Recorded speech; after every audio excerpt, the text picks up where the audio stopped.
nice and steady, no one's panicked, the knee's going to explode or anything like that. Excellent. That's good news. Okay, so the hand needs to be quite high up.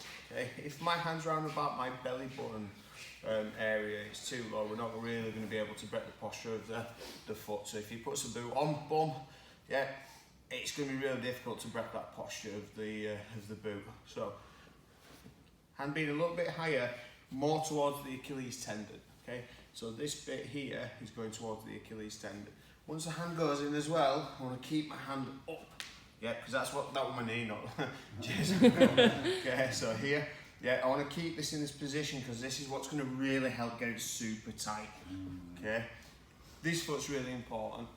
If this foot's just on the floor, Jay's just going to bob his hip across it, and then now we're in a position where I don't have the same amount of control. So we've always got to have that heel onto the hip. Okay, so last couple of times, in, and now start looking down towards the mat.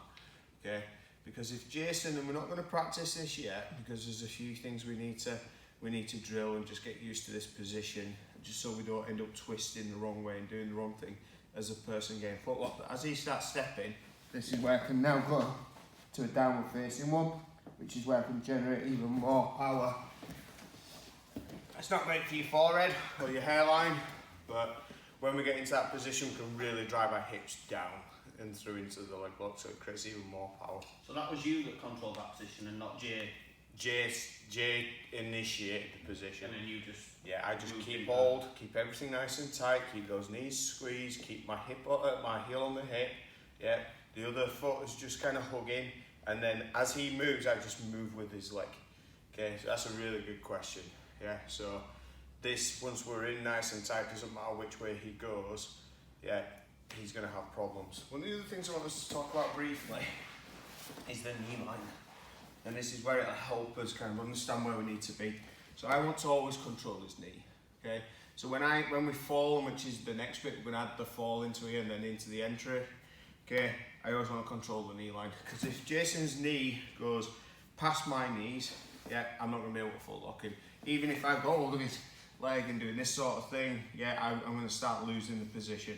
So I need to make sure I have control of that knee and it's in between mine.